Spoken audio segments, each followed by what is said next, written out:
Captured in South America. Good evening, I'm Steve Hensley. Fugitive attorney Eric C. Kahn was arrested in Honduras tonight. It was first reported by a Honduras newspaper, which included a picture of Kahn in custody. The Floyd County attorney went on the run in June after pleading guilty in a massive Social Security fraud case. Yeah, Steve, Eric C. Kahn's plane is supposed to be here about 6:30. It could be here a little bit before or a little bit after here at the Kentucky Bluegrass Airport. For the McGoffin County Judge Executive, March 2nd is still very clear in his mind. Charles Hardin says he remembers the call where he was told the EF3 tornado was headed straight for McGoffin County. Yes, we suffered a lot of damage, but it came at the right time. It came when we could warn each other. Now, I spoke to one woman earlier today who says her life will never be the same after what she calls a living nightmare. A tornado went and wiped us all out, and I winded up down in the cow pasture. Injured virtually head to toe, she was still alive as she walked through the rubble among a lifetime of memories. Well, in McGoffin County, the tornado stayed on the ground for almost 50 miles, moving through eastern Kentucky and into West Virginia. Well, the first total solar eclipse to sweep the United States coast to coast in nearly a century has just come to an end. History in the making, Allison. 2 minutes and 40 seconds of almost total darkness. Collaboration was on full display today at the 2017 Source Summit. With new ideas, officials deem there is a way to build infrastructure and jobs for the future. So, I have the privilege of announcing $4.85 million for 3 new projects. The biggest companies in the world are now coming to us. We don't have to hunt the elephants. The elephants are wandering through Kentucky to see what's going on. Welcome back to Issues and Answers, the Mountain Edition. We're taping this at the Eastern Kentucky Expo Center here in Pikeville as part of the Shaping Our Appalachian Region Summit. We're joined by Governor Matt Bevin and Congressman Hal Rogers. Congressman, I want to begin with you.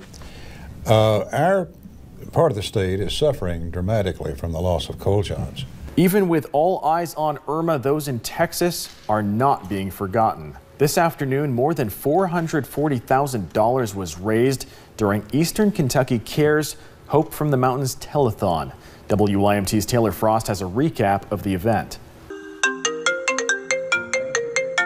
The community calling to donate to Eastern Kentucky Cares Hope from the Mountains. We're putting our name on the map by helping out with this, And John McGinnis will tell you every bit helps. He has seen the devastation firsthand. This video of McGinnis made headlines when he traveled around in his boat helping those stranded in Houston. And a lot of people need help. A lot of people. It's going to take a lot of money, and it's going to take a lot of love. Lacing up for a cure. Good evening, I'm Cassidy Strickland. Each year, several Relay for Life events are hosted across the mountains with thousands of people wanting to find a cure for cancer. Tonight, more than 60 cancer survivors' lives were celebrated today at the Harlan County Relay for Life. But if you can get people out there and get people, it's important to those of us who have survived cancer, and there's a lot of us. Today at Stonecrest Golf Course in Prestonsburg was the annual Food City WYMT Golf Classic. 11 teams competed in the event that benefits the Tony Turner Memorial Scholarship Fund.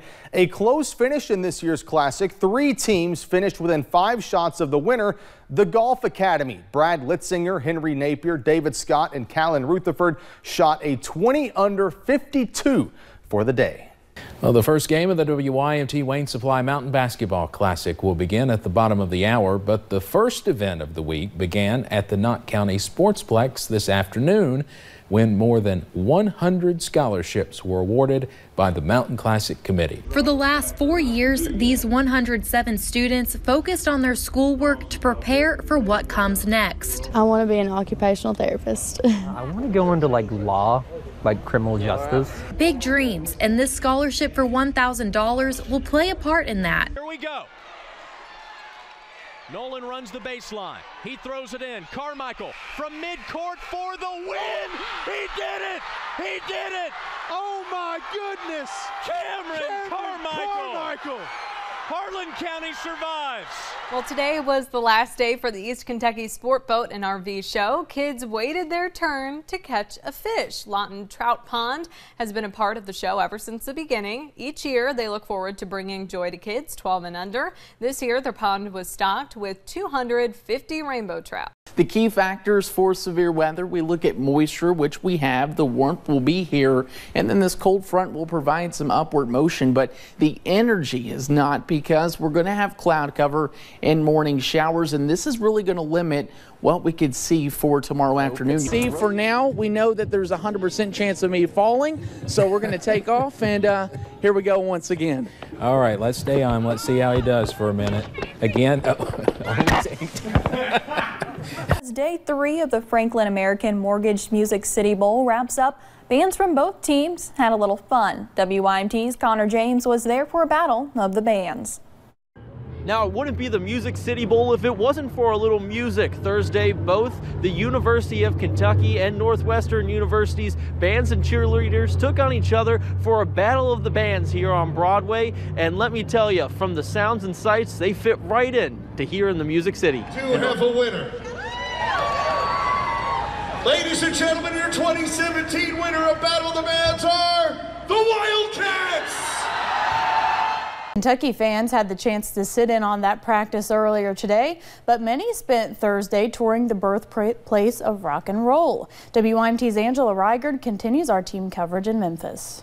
Friday night, these halls will be filled with Kentucky fans ready to cheer on the Cats as they take on UCLA. But in the meantime, fans are having fun touring Memphis. I always bet on blue.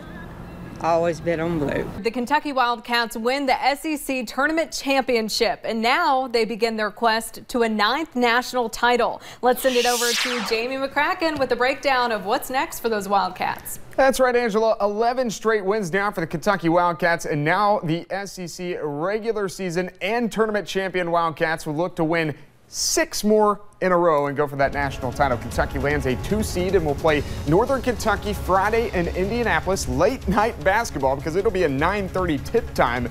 At least that's an approximate time right here on WYMT. John Calipari just fine with the location because he thinks it will bring another mess of blue, as he likes to call it, to the city. Kentucky certainly started the postseason on a high note here in the Music City. And Friday night, Big Blue Nation carried that good beat over onto Broadway Street, celebrating the victory over Georgia and looking forward to Saturday's semifinal game against Alabama. I'm out celebrating the local Cats win with all of the BBN right here. A close bowl game has many fans giving their thoughts on how the night played out. WYMT's Connor James was outside Nissan Arena and talked with fans about the highly anticipated matchup. A very slow first half, but a very exciting fourth quarter. I was able to get up with fans to get their reactions on everything from the refs to how the game played out. Despite the loss, many UK fans say it was a good game. You know, we come up short at the end, but I'm glad they went for 2. You know, go for it, show some guts, and he did. We just got a little short. Our final award tonight honors a public individual. He left a Fortune 10 company to return to his alma mater. David T. McFadden is the Vice President for Engagement, Stewardship, and Government Relations here at Eastern Kentucky University. We must be committed to making sure that our region is not only going to be here for today, but it's going to be here for tomorrow. Thank you all very much. Good afternoon, everyone. Live from Hillbilly Days in downtown Pikeville, I'm Steve Hensley. It's loud down here, folks. I've come to find out that this chicken festival is not just some small thing that a few people go to. This is a world-famous event that people everywhere come to. Now, I've talked with many people here who say that they've created some of the best memories here of their life. Oscar Miller started his festival traditions on year 1, but it was not until about year 2 when he started making some major memories. I wrestled Caesar the wrestling bear over in the parking lot just to the right of us. Pretty intense. Hundreds of people met at the Jenny Wiley State Park today for the 32nd annual Big Sandy Senior Games. More than 300 seniors from the Big Sandy region spent the day outside competing in various games. The event features games such as cornhole, lawn bowling, and basketball. Organizers say it's a fun way to get seniors active.